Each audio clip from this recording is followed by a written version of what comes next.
बढ़ते प्रदूषण को लेकर आज दिल्ली के अंदर आम आदमी पार्टी द्वारा, दिल्ली सरकार द्वारा रेड लाइट ऑन गाड़ी ऑफ का अभियान शुरू हो रहा है।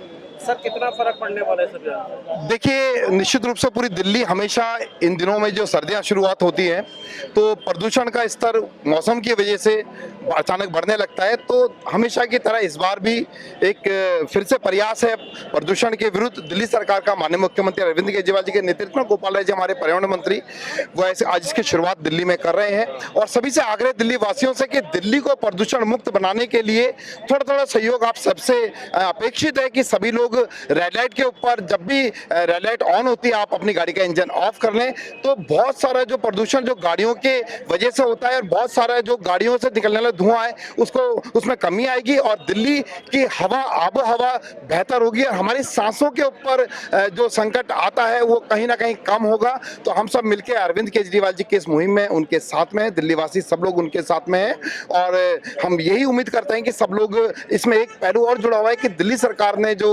सबसे कहा है और आग्रह किया है कि पटाखों के ऊपर पूर्णतः प्रतिबंध लगा दिया गया है, तो उसमें भी मेरा आग्रह है कि हम पटाखों के बिना केवल दीप वाली दिवाली बनाएं और ताकि अपने दिल्ली को हम बेहतर और स्वच्छ हवा वाला राज्य, शहर बना सकें। तो रोहित जी, एक सवाल की लगातार आम आदमी पार्टी एक सवाल उठा रही है, टीपीसीसी के अधिकारी सुन नहीं रहे। देखिए, अधिकारियों के को लगातार उनसे आग्रह किया जा रहा है कि आप इस मुहिम को आगे बढ़ाने के लिए कीजिए, लेकिन कोई बात नहीं, दिल्ली की जनता तो अरविंद केजरीवाल जी के साथ है। हम लोग मिलकर प्रयास करेंगे और इस मुहिम में हम जरूर कामयाब होंगे। हमेशा की तरह इस बार भी हम प्रदूषण के खिलाफ युद्ध को जरूर जीतेंगे। नितिन जी, बताइए आज के अभियान के बारे में। आज युद्ध प्रदूषण के विरुद्ध का एक रेड लाइट ऑन गाड़ी ऑफ अभियान हम लोग चालू कर रहे हैं। यहाँ पे अभी गोपाल राय जी आके थोड़ी देर में लॉन्च करेंगे इसको, और ये पूरी की पूरी दिल्ली को रिक्वेस्ट करने के लिए है कि जो है जहाँ पे भी रेड लाइट हो, जहाँ पे भी जाम हो, जहाँ पे भी गाड़ी रोके, वहाँ पे अपनी गाड़ी को ऑफ कर दीजिए, जिससे कि प्रदूषण कम से कम हो। हम लोग का छोटा छोटा कंट्रीब्यूशन जो भी होगा प्रदूषण के खिलाफ, और वो दिल्ली को बहुत आगे ले जाएगा इस प्रदूषण के खिलाफ लड़ाई के लिए।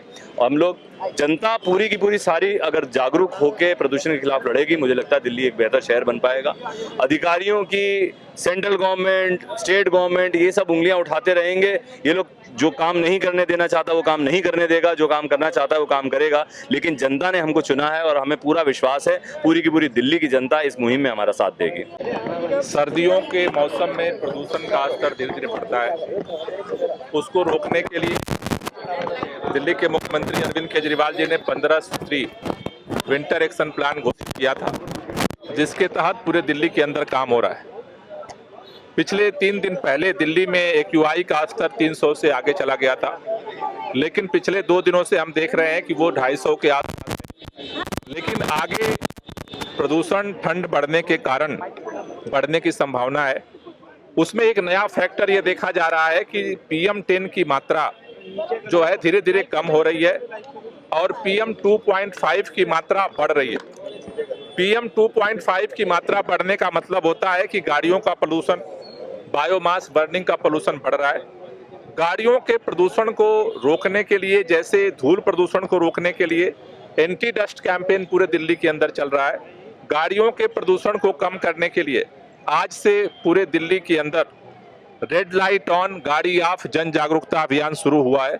आज जो ये अभियान शुरू हुआ है 28 तारीख को बाराखंबा चौराहे पर किया जाएगा, 30 तारीख को चंदगी राम अखाड़े पे किया जाएगा, 2 तारीख को 70 विधानसभा क्षेत्रों में हमारे विधायकों के नेतृत्व में किया जाएगा और 3 तारीख को 2000 स्कूलों में, कॉलेजों में जहां इको क्लब्स हैं वहां पर इसको किया जाएगा।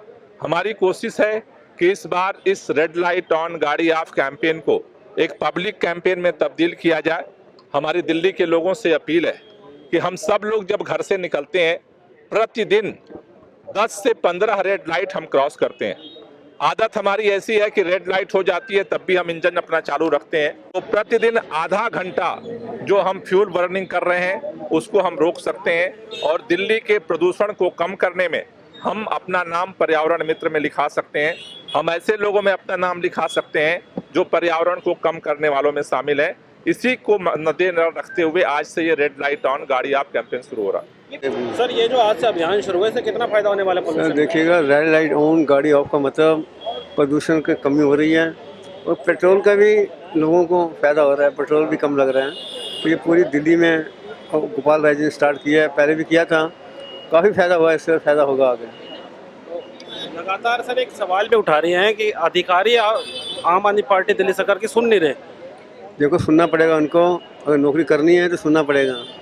काम तो हो रहे हैं सारे, अरविंद केजरीवाल जी परवाह नहीं करते किसी की भी, काम सभी, पब्लिक खुश है, फंड भी है हमारे पास, कोई दिक्कत नहीं है। लगता है आपको इससे पोल्यूशन कम होगा ये जो आज अभियान? बिल्कुल हो रहा है, पोल्यूशन हो रहा है कम, लोग समझदार हैं दिल्ली के, पढ़े लिखे हैं, खुद वो अपने आप ही बेचारे वॉलंटियर कर रहे हैं, बड़ा हर्ष का विषय है ये हमारे लिए। ये जो अधिकारी सुन नहीं रहे, डीपीसीसी पे कल भी आरोप लगाया ना सर, लगातार आरोप लग रहे हैं कि अधिकारी सुन नहीं रहे जब से वो बिल आया है। देखिए, जब से जीएनसीटी एक्ट आया है, दिल्ली के अधिकारी अपने आप को दिल्ली का मालिक समझ रहे हैं। वो दिल्ली के मंत्रियों की बातों को नहीं सुन रहे हैं, उनकी बातों को नजरअंदाज कर रहे हैं, जो इस लोकतंत्र के लिए बहुत दुखद घटना है।